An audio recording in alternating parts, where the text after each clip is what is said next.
Welcome back, everybody. Today I'm going to talk about compassionate communication, which is also known as nonviolent communication. This is the work of Marshall Rosenberg, and I was initially taught this around 15 years ago. And I say it was the single most impactful learning in my relationships at work, but also at home, and how to have those difficult conversations when I needed to.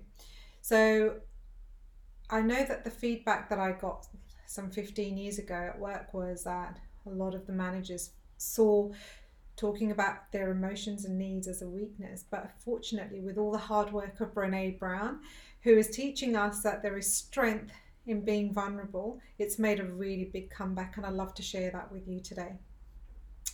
So, there are different types of ways of handling conflict. You can basically ignore it, pretend it's not happening. You can just give in, let the other person always have what they want. Um, and you can have a collaborative approach. There are others, but for today, we're just going to talk about the collaborative approach, which is compassionate communication. That's an example of it. It's really highly effective. So, how do you use it? We're jumping right in here. There's 4 steps, and the first is understanding that people are not their behaviors.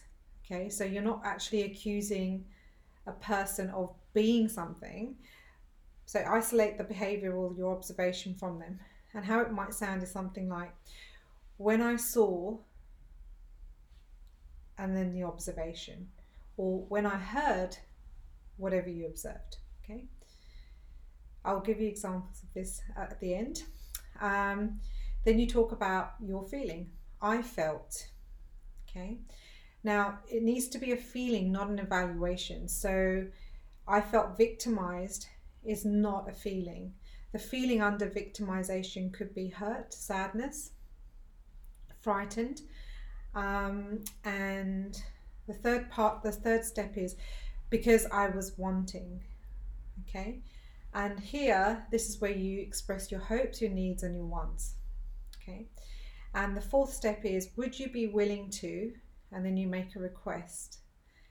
And you have to know that it's a request, so it may not actually happen, but it's the way that you ask. It's a completely different energy. And in the workplace, you may use an example which says, and now I need you to. So your 4th step might not be, would you be willing to?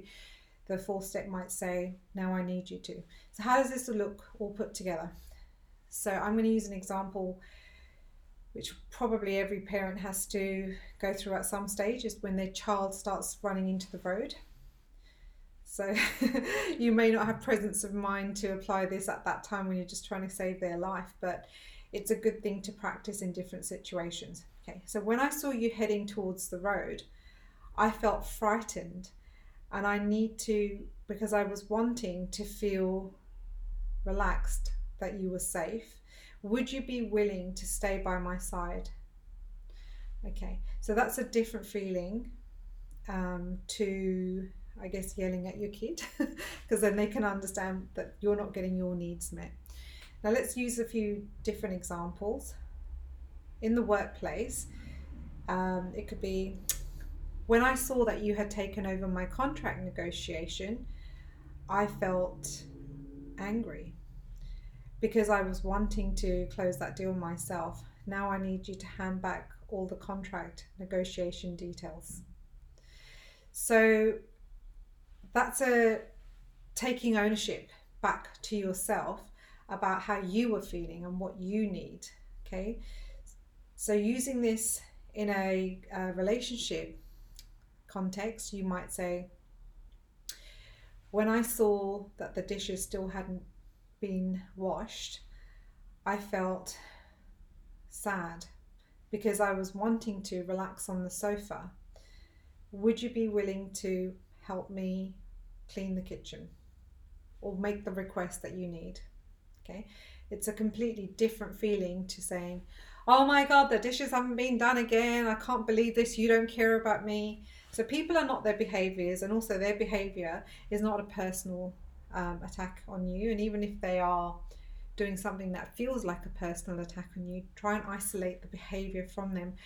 Most times, in my experience, in all the years I've been using this, if you let someone know what you need, I'm telling you, 99% of the time, the person is willing to do it. They really are.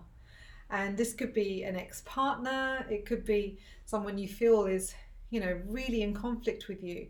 But if you let them know quite clearly what your wants and needs are in a compassionate way, they would be willing to go ahead and give that to you. So have fun. If you would like a handout regarding what evaluations are and feelings, because a lot of people, they make an evaluation like I'm humiliated or I'm victimized or I've been targeted. That's an evaluation, it's not a feeling. And you want to know what the feelings are likely to be underneath those words, I'm happy to send that to you. It's been a really valuable resource for me. And the other thing is, I'm happy to send you the 4 steps written down, even though you can replay this video. So have fun, keep practicing it. Why not just practice it and see how you go? It's a highly effective technique, and it's the one that I usually go to when things are really tricky. So have fun.